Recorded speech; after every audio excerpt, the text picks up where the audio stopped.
இன்னைக்கு இருக்கிற பதட்டமான இந்த சூழ்நிலையில வளைகுடாவில் வாழக்கூடிய நம்மலாம் எப்போ ஊருக்கு போவோம், எப்போ டிக்கெட்டு விலை குறையும், எப்போ ஃப்ளைட்டு எல்லாம் வரும், ஏர்போர்ட் எப்போ ஓப்பன் ஆகும், இப்படி நிறைய சந்தேகங்கள் உங்களுக்கு இருக்கும். இந்த சந்தேகங்களுக்கெல்லாம் நம்ம ஒரு தீர்வு காணணும்னா அதை கால் நூற்றாண்டா இங்கே குவைத் நாட்டில் தன்னுடைய முத்திரையை பயிற்சி கொண்டிருக்கிற நமது வளைகுடா வள்ளல் எமி ஹைதர் குரூப்பினுடைய chairman doctor S M. Haidar Ali அவர்களுடைய ஒரு நேர்காணல் மூலமா இந்த கேள்விகளுக்கெல்லாம் உங்களுக்கு விடை கிடைக்கும். அதுக்காக சாரை சந்திக்க வந்திருக்கிறோம். அஸ்ஸலாமு அலைக்கும் சார். சார், இன்னைக்கு இருக்கிற இந்த பதட்டமான சூழ்நிலையில் ஏகப்பட்ட டிக்கெட் விலை அதிகமாக விற்கிது. இது சாதாரண ஒரு லேபர் கேட்டகரியில் வேலை பார்க்கக்கூடியவங்களாம் இந்த டிக்கெட்டை எடுத்து போக முடியாத ஒரு சூழ்நிலையில் மாட்டியிருக்கிறாங்க. இதை எப்படி சார் நீங்கள் பார்க்குறீங்க? இது எப்படி இது பிரச்சனை எப்போ தான் தீரும்? நல்ல கேள்வி. உங்களுக்கு என்ன வண்டியில் கொண்டு போகணும்னு நினச்சிருந்தேன். உங்கள் வழியாக அது போகிறதுக்கு எனக்கு ரொம்ப சந்தோஷம். ஏன்னா நானும் தனிப்பட்ட விஷயமா பேசலாம்னு நினச்சிருந்தேன். ஏன்னா இப்போ உள்ள சூழ்நிலைக்கு ஏன்னா 2 பிளேட் தான் ஓடுது. ஒன்று ஜசீரா, ஒன்று குவைத் ஏர்வேஸ். மற்ற எந்த பிளேட்டுமே அலௌட் இல்லை. ஆனால் இந்த 2 பிளேட்டும் ஓடுறதுனால அது நைட்டில் ஓடக்கூடாதுன்னு சொல்லிட்டு பகலில் மட்டும்தான் ஃப்ளைட் இப்போ ரன்னிங்கில் போயிட்டுருக்குது. அதில் எல்லா நாட்டுக்கும் விடுறதுக்கு வழி இல்லை. அதில் 2 ஃப்ளைட்டும் காலையில் கூட துபாய்க்கு போகிறதுக்கு கூட எனக்கு ஈவினிங் போகிறது எனக்கு எல்லா வேலையும் முடிச்சுட்டு போகிறதுக்கு இருப்பேன். ஆனால் காலையில் தான் அந்த ஃப்ளைட் இருக்குது. 8 மணிக்கு ஒரு ஃப்ளைட்டு, 1 மணிக்கு ஒரு ஃப்ளைட்டு.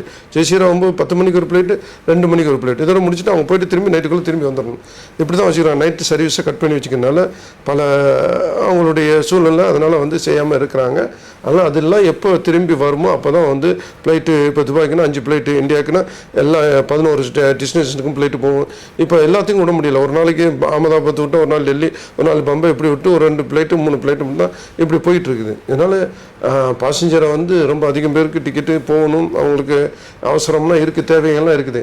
ஆனால் மிக அவசியமான தேவை உள்ளவங்க மட்டும் தான் இப்போ போக முடியும். ஏன்னா டிக்கெட்டு இப்போ 400லேருந்து 450, 350, ஒரு 10 நாளைக்கு முன்னாடி எடுத்தால் 350, 300 இப்படி வருது. இப்போ கடைசி நேரத்தில் எடுக்கிறவங்கன்னா 400, 450. இப்போ பெருநாளைக்குன்னா 500 வரைக்கும் நெருங்கிடுச்சு.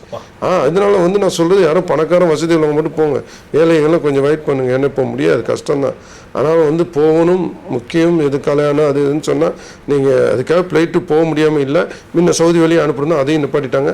ஹஜ் டைம்னால சவுதி அந்த விசாவை நிப்பாட்டினால அது ஒரு 200, 250 போக வேண்டிய சூழ்நிலை இருந்துச்சு. இப்போ அதையும் தாண்டி இப்போ நேரடியாக பண்ணுறதுனால இப்போ கண்டிப்பாக 400க்கு மேலே தான் இருக்குது. அதனால் கொஞ்சம் கஷ்டம்தான். அதனால் கொஞ்சம் ஏழைகளை, கொஞ்சம் வசதி இல்லாதவங்க கொஞ்சம் அப்புறம் ஜூனுக்கு அப்புறம் பயணத்தை தள்ளி போடுறோம். ஆமாம், ஜூனுக்கு அப்புறம் பெருநாளைக்கு அப்புறம் இப்போ இந்த வேலை அதிகமாக இருக்கிறதே சில பேர் புக் பண்ணாலும் அந்த ஃப்ளைட்டுமே தவிர்க்க முடியாத சில காரணங்களால கேன்சல் ஆகிடுது. லாஸ்ட் டைமில் கூட அது ஒரு சிக்கலான ஒரு அதுதான் நான் சொன்னேன் இல்லையா. ஏன்னா புக்கிங்கில் அவங்களுக்கு நான் முன்னாடியே நான் சொல்கிறது, சீக்கிரம் எடுங்க, எல்லாம் இது பண்ணுங்கள். ஏன்னா அவங்க பார்த்துட்டு இருப்பாங்க. டிக்கெட் நல்லா சேர்ந்துச்சுன்னா ஓகே, அவங்க மூவ் பண்ணுறதுக்கு அடுத்த முடிவு பண்ணுவாங்க. கடைசி நேரத்தில் புக் பண்ணுறதுனால அவங்களுக்கு ஒரு டிக்கெட் ஒரு 20, 25 தான் சேர்ந்துச்சுன்னா அவங்களுக்கு லாஸு. அதனால் ஃப்ளைட் போக மாட்டாங்க. கேன்சல் பண்ணிட்டு அடுத்த நாளைக்கு இந்த நாளைக்கு சேர்த்து விட்டு இந்த பாஞ்சரெல்லாம் அடுத்த நாளைக்கு புக் பண்ணுறதுக்கு மாற்றி விடுவாங்க. இப்படியெல்லாம் சில விஷயங்கள்னால கேன்சல் ஆகுது. ஏன்னா அதிகமான ரேட்டுங்கிறதுனால நிறைய போக மாட்டாங்க. அது இல்லாமல் நாங்கள்லாம் இப்போ குரூப்பாக எடுக்கிறோம். எப்படின்னா இப்போது கம்பெனிக்கு தேவைப்படுது, கம்பெனிக்காரவங்க மொத்தமாக அனுப்புவாங்க. அவங்க ஃப்ளைட்டை அப்படியே ஆமாம், அவங்க ஃப்ளைட்டே அவங்க ஃபுல்லாக புக் பண்ணிடுவாங்க.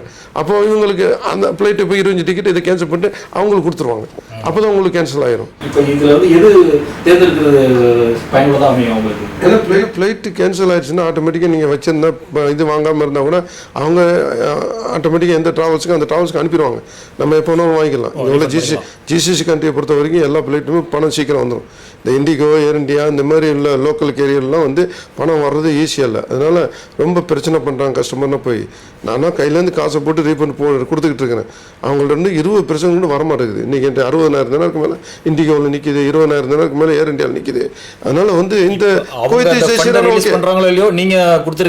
எங்களால் ஆமாம், நான் என்ன கஸ்டமர் நிறைய சண்டை போடுறாங்க, மாற்றிக்கிறாங்க. எனக்கு மாற்றணும், அர்ஜென்ட்டாக போகணும், இந்த பணத்தை எனக்கு எப்படியா பண்ண டிக்கெட் எடுக்கிறவங்களுக்கு நான் மாற்றி கொடுக்குறேன். இன்னும் ரொம்ப 40-30 நாள் இருக்கிறேன்னா கொடுத்துட்றது பிரச்சனை இல்லை. 200, 150 நாள் பெரிய கோச் இருக்கிறது தான் ஒன்றும் செய்ய முடியலை. ஏன்னா இப்போ இருக்கிற காலகட்டத்தில் சார், இப்போ சமூக வலைத்தளம்லாம் பார்த்தீங்கன்னா நிறையா எந்த கம்பெனி எந்த டிராவல்ஸ்னு பேரே போடாமல் குறைந்த விலையில் 200 கேடிக்கெலாம் எங்களுக்கு டிக்கெட் இருக்குது, தொடர்பு கொள்ள முடிஞ்சு வெறும் மொபைல் நம்பர் மட்டும் போடுறாங்க. அதுமாரி இதில் போய் மக்கள் நிறைய பேர் ஏமாந்து போயிடுறாங்க எதுவும் தெரியாமல். ஏன்னா ஆன்லைன்லேயே டிரான்சாக்ஷன் ஆகிடுது.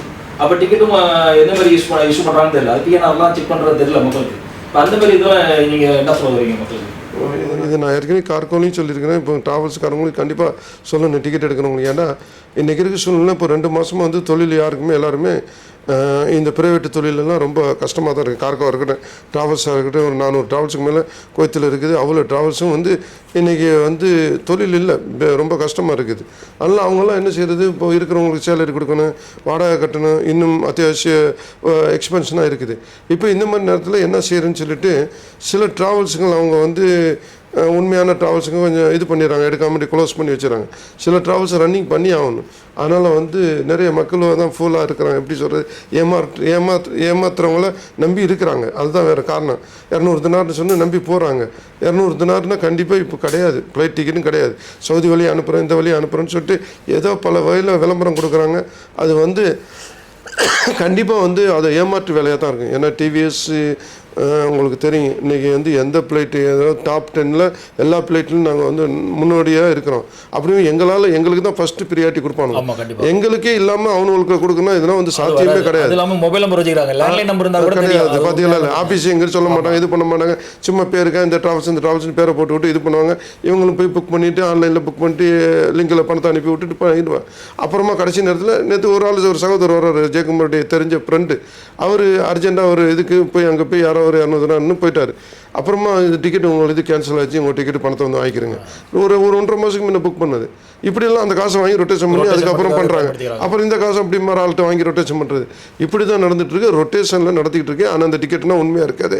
அந்த பிஎன்ஆரை செக் பண்ணாலும் தெரிஞ்சிடும் அது டூப்ளிகேட் பிஎன்ஆர், உண்மையான இது கிடையாது. அதேமாதிரி அடுத்து சவுதி வழியாக அனுப்புகிறாங்கிறாங்க. முன்ன என்ன நம்ம சவுதியுடைய நம்முடைய இந்தியன் எம்பசி எடுத்து கொடுத்தாங்க, அது உண்மையான விசா. இப்போ சவுதி என்னன்னா இது கொடுக்குறான், என்ன ஏர் டு ஏர். நம்ம இங்கே குவைத் ஏர்வேஸ்லேருந்து இப்போ தம்மாம் போகலாம், இது துபாய் போகலாம், எங்கேயாவது போகலாம், அங்கேருந்து மாறி போகலாம், இப்படி மாறி போகலாம். அதே சந்தேகம் தான் மக்கள் எனக்கும் இருக்குது. இப்போ இங்கேருந்து நம்ம துபாய்க்கு அங்கே புக் பண்ணிட்டு துபாயிலேருந்து வேறு ஃப்ளைட்டை பிடிச்சி போகிறதுக்கு நம்ம துபாய் விசா எடுக்கணும்னு அவசியம் இல்லை. இதில் கோச் ஏரில் அதை என்ன கனெக்ட் பண்ணணும். இதில் என்ன நீங்கள் வந்து அதை சொல்லணும் இல்லையா, எமிரேட்ஸ் இங்கேருந்து போக முடியும். எமிரேட்ஸ் வந்தால் விசா வேண்டியில்லை. குவைத் ஏர்வேஸ்னு போனால் கண்டிப்பாக விசா எடுக்கணும். அப்போ துபாயில் ஒரு விசா எடுக்கணும், ஒரு 300 திராரத்துக்கு எடுத்து கொடுத்துருவாங்க. அது எடுத்து நம்ம வெளியே கூட போயிட்டு வந்து அப்புறம் மறுபடியும் அடுத்த ஃப்ளைட்டு போகலாம். இப்போ குவைத்துலேருந்து துபாய்க்கு ஃப்ளைட்டு, துபாய்க்கு போகிறோமா, துபாயில் முடிச்சுட்டு துபாயிலேருந்து வேறு எந்த ஃப்ளைட்டு ஈஸ்ட் ஃப்ளைட் எதுனா இருக்குது, ஏர் இண்டியாவில் இண்டிகோ எல்லாமே போகுது. இப்படி மாற்றி கூட போகலாம். அதுக்கும் விசா எடுக்கணும், அதுக்குள்ள எல்லாம் ஏற்பாடு பண்ணி கொடுப்பாங்க. இதெல்லாம் நேரம் வீண் செலவு என்ன இது கணக்கு பண்ணி பார்த்தா 300லேருந்து 350 தினார் 400. ஆமாம், இங்கே அதான் பெட்டர். அதனால சொல்கிறேன், அதுனா வந்து வெளியே போய் ரூம் எடுத்தாங்கன்னு ஒரு 12 மணி நேரம் 24 மணி நேரம் அது டைம் கொடுப்பாங்க. அங்கே போயிட்டு நம்ம வெளியே போய் உள்ளே உட்காந்துருக்க முடியாது, வெளியே போயிட்டு இது பண்ணுற செலவுகள் இருக்குது. அதனால் வந்து அப்படின்னா போகக்கூடாது. இப்போ வந்து இந்த சவுதிக்காரங்க கொடுக்குற விசா என்னன்னு சொன்னால் ஏர், அதோட என்ன சொல்கிறதுன்னு சொன்னால் இந்த விசா கிடையாது, ரோடு வழியாக போகிற விசா கிடையாது. ஏர் டு ஏர் மாறிக்கலாம். இங்கேருந்து இப்போ ரியாத்துக்கு போகலாம், பை ரோடு கிடையாது, ரியாத்துலேருந்து வேறு ஃப்ளைட்டில் மாறி போகலாம். அதுக்கு தான் இந்த இதை கொடுக்குறாங்க. இவங்க என்ன செய்கிறாங்க, ரோட்டு வழியாக அனுப்புகிறாங்க. ரோடு வழியாக அனுப்புகிற இடத்துல அங்கே பிடிச்சிடணும். இது வந்து ஏர் விசா, ரோட்டுக்கு போக முடியாது, திருப்பி அனுப்பிடுறாங்க. ஹஜ்ஜி நடக்கிறதால அது ஆமாம், ஹஜ்ஜி ஸ்ட்ரிக்ட், ரொம்ப ஸ்ட்ரிக்ட். ஏன்டா அங்கே அதிகமான ஜனங்கள் குமிஞ்சிக்கிட்டு இருக்கிறாங்க. ஆனால் ஹஜ்ஜி இந்த டயத்தில் சவுதிக்குள்ளே உள்ளே போகிறாங்க, ஏதாவது சின்ன ஒரு தப்பு நடந்தால் கூட பிடிச்சி உள்ளே போட்டுருவாங்க. அதனால் வந்து தயவுசெய்து நீங்கள் வந்து இந்த 200 தினார் 250 தினார் குறைச்சலாக இருக்குது, அதை விட 100 தினார் கம்மியாக இருக்குன்னு எதுலையும் ஏமாந்துடாதே. அவங்க செய்ய முடியாது. திரும்பி வரும்போது எங்களுக்கு என்ன தெரியும், உங்களுக்கு நான் எல்லாம் தந்துட்டேன் டிக்கெட்டை காட்டிட்டு அப்புறம் அவங்க தவிக்க நினைப்பாங்க. அப்புறம் அவங்களுக்கு சண்டை தான் வரும். அதனால் யாராக இருந்தாலும் எந்த நம்பிக்கையான ட்ராவல்ஸில் போய் புக் பண்ணுங்கள். நீங்கள் அப்போ தான் ஒழுங்காக உங்களுக்கு என்னன்னு உண்மையான விஷயம் தெரியும். சரி சார். இப்போ வந்து ஏர்போர்ட் உண்மையிலே உங்களுடைய இந்த ட்ராவல்ஸ் லைனில் இருக்கிறதுனால, அது 25 வருடத்துக்கு மேலே இந்த அனுபவம் இருக்கிறதுனால இப்போ உங்களுக்கு தோராயமாக தெரிஞ்சுக்கணும் ஏர்போர்ட் எப்போ தான் சார் ஓப்பன் ஆகும்? ஏர்போர்ட்டு இருக்குது, ஓப்பனில் தான் இருக்குது. ஐ மீன் எல்லா ட்ராவல்ஸும் எல்லா ஏர்வேஸும் ரன் ஆகிற மாதிரி. உதாரணத்துக்கு டெர்மினல் 1 இன்றைக்கி இது வந்திருக்கு பாட்டுங்க, உங்களுக்கு அட்வர்டைஸ்மெண்ட் எல்லாருமே கொடுத்துருக்கணும், எல்லாத்தையும் பார்க்கலாம். ஜூன் 1லேருந்து எல்லா கேரியருக்கும் ஒவ்வொரு நாளைக்கும் ஒரு ஃப்ளைட்டு அலோடு கொடுத்துருக்காங்க ஜூன் 1லேருந்து. இப்போ துபாயிலேருந்து 4 ஃப்ளைட் வந்துச்சு, சவுதியிலேருந்து 5 ஃப்ளைட் வந்துச்சு. இப்போ பிளைன் ஆசா இருக்கட்டும், ஆதிலா இருக்கட்டும், இதாக இருக்கட்டும், எல்லாம் ஒன்று ஃப்ளைட்டு ஒன்று ஒரு நாளைக்கு கொடுக்குறாங்க. அதேமாதிரி Emirates 1, fly Dubai 1, Air Arabia 1, எத்திகாடு 1, இதேமாதிரி ஏர் இண்டியா 1, இண்டிகோ 1, எல்லாத்துக்கும் ஒரு கோச் ஒரு கேரியருக்கு ஒரு ஃப்ளைட் தான் ஒரு நாளைக்கு. ஒரு டெஸ்டினேஷன் தான் ஒரு நாளைக்கு போகலாம். ஆமாம், பாம்பேனா பாம்பே ஒரு நாளைக்கு இல்லை டெஸ்டினேஷன் எல்லா ஃப்ளைட்டும் போகலாம். இந்த ஃப்ளைட்டில் போகலாம். இப்போ பாம்பேக்கு போகிறதுக்கு போகலாம். இது ஆனால் கேரியருக்கு ஒரு ஃப்ளைட் தான். 4 ஃப்ளைட்டு வந்ததுன்னா நிப்பாட்டி ஒவ்வொரு ஃப்ளைட்டு ஜூன் 1லேருந்து ஸ்டார்ட் ஆகுது. அதனால் அப்போ அதுவெல்லாம் வரும்போது கொஞ்சம் வேலை குறைய சான்ஸ் இருக்குது. அதனால் புரியுதா இல்லையா? அதனால் வந்து கொஞ்சம் வெயிட் பண்ணுங்கள். ஜூனுக்கு அப்புறம் கண்டிப்பாக போகிறதுக்கு சில சில சான்ஸ்கள். ஏன்னா உங்களுக்கு தெரியும் சார், இந்த வளைகுடாவில் குறிப்பாக இந்த குவைத் நாட்டில் ஜூன், ஜூலை, ஆகஸ்ட் தான் இப்போ குழந்தைங்களுக்குலாம் பள்ளி படிக்கிறவங்களுக்குலாம் லீவு. இப்போ அது நிறைய பேர் போவாங்க. ஏற்கனவே பிப்ரவரிலேருந்து ஒரு பதட்டமான சூழ்நிலை இருக்கிறதுனால அதில் போகாமல் நிறைய லேபர் கேட்டகரிஸ் அவங்களும் பெண்டிங்கில் இருக்கிறாங்க. ஒரு அவசரத்துக்கு அவங்க அம்மா அப்பாவுக்கு உடம்பு சொல்லலாம் கூட போக முடியல. நிறைய கடைசி காலத்தில் செய்ய வேண்டிய கடமைகள்லாம் செய்ய முடியாமல் தவிச்சு நிறையா இருக்கிறாங்க. இப்போ நீங்கள் வந்து எம்ஏ ஹைதர் மூலயமா ஏதாவது ஒரு விசேஷங்கள் வரப்பெல்லாம் ரமதானாக இருக்கட்டும், ஈதாக இருக்கட்டும், ஏதாவது ஆஃபர் போடுவீங்க. அப்படி இந்த வர்ற ஈத்து 25ஆம் தேதி 26லாம் நிறைய லீவு வருது. இந்த இதில் உங்கள் எம்ஏ ஹைதர்பூர் மூலயமா ஏதாவது ஆஃபரில் மக்கள் எதிர்பார்க்கலாமா? இருக்கா? கண்டிப்பாக. நம்ம கொரோனாவில் செஞ்ச ஃப்ளைட்டு சார்ட்டர்ட் ஃப்ளைட் விட்டோம். அதே மாதிரி சார்ட்டர்ட் ஃப்ளைட் எடுக்கலாம் தான் ஒரு யோசனை பண்ணிட்டு இருக்கிறோம். இப்போ உள்ள நிலைமைகள் கடைசி நேரத்துலங்கனால என்னால் ஒன்றும் செய்ய முடியல. ஆனால் ஒரு 2-3 கம்பெனி சேர்ந்து நம்ம செஞ்சுக்கிட்டு இருக்கிறோம். 25 ஆளுக்கு ஒரு 4 கம்பெனி சேர்ந்து ஆளுக்கு 25 டிக்கெட் 50 டிக்கெட் போட்டு இது பண்ணி செஞ்சுட்டு இருக்கிறோம். அதில் வந்து குறிப்பிட்ட டெஸ்டினேஷன்ஸ் தான் போகுது. எல்லா டெஸ்டினேஷன் கொடுக்கல. பாம்பே, டெல்லிக்குன்னா இப்போ நாங்கள் செஞ்சுக்கிட்டு இருக்கிறோம், அனுப்பிட்டு இருக்கிறோம். அதனால் ஒரு 200-250 தினாருக்குள்ளே கிடைக்கும். சரி, அது குறைச்சல். உங்களுக்கு டைரெக்டாக போகிறோன்னா 400-450 தினார் ஆகுது. ஆனால் ஆஃப்டர் ஜூன் பெருநாளைக்கு அப்புறம் கண்டிப்பாக வந்து ஃப்ளைட் சான்ஸ் குறைய இருக்கும். இல்லாட்டினா நாங்கள் ஐடியா பண்ணியிருக்கோம், இனி நம்ம இதில் கொரோனாவில் செஞ்ச மாதிரி சார்ட்டர்ட் ஃப்ளைட் எடுத்து ஏற்றலாம்னு சொல்லிட்டு யோசனை பண்ணிட்டு இருக்கிறோம். அப்போ குறையிறதுக்கு சான்ஸ் இருக்குது. அதனால் வெயிட் பண்ணுங்கள். பெருநாளைக்கு போகிறவங்க கண்டிப்பாக விலையை எதிர்பார்க்காதீங்க. கண்டிப்பாக நீங்கள் இந்த ரேட்டில் தான் போகணும். அதுவும் ஒரிஜினல் நம்ம ஃப்ளைட்டில் ஜெசிராவில் குவைத்தில் போங்க. வேறு எந்த ஃப்ளைட்டையும் நம்பாதீங்க, எந்த ரூட்லையும் போகிறதுக்கு நம்பாதீங்க. இதுதான் உங்களுக்கு சரியான வழி. பார்த்துக்கிறேங்க. கண்டிப்பாக. ரொம்ப நன்றி சார். இப்போ மக்களுக்கு ஓரளவுக்கு எல்லாத்துக்கும் தெளிவு கிடைச்சிருக்கோம். இதான் சூழ்நிலை எப்படி பயணிக்கணும்னு சொல்லிட்டு உங்களுடைய எம்ஏ ஹைதர் குரூப்பை நீங்கள் வந்து மேற்கொண்டு தகவல்களுக்கு ஏதாவது சந்தேகங்கள் இருந்தால் நேரடியாக தொடர்பு கொண்டு கேட்கலாம். ஏன்னா எல்லாமே உங்களுக்கு விளக்கு கிடைச்சிருக்கோம். மேலும் ஏதாவது தகவல் இருந்தால் நீங்கள் தெரியப்படுத்துங்க உங்கள் கருத்து மூலயமா. நீங்கள் உங்களுடைய நேரத்தை எங்களுக்காக மெனக்கெட்டு பகிர்ந்து கொண்டமைக்கு ரொம்ப நன்றி சார். ஜஸாக்கல்லாஹ் ஹைரன். தேங்க்யூ. சந்தோஷம்.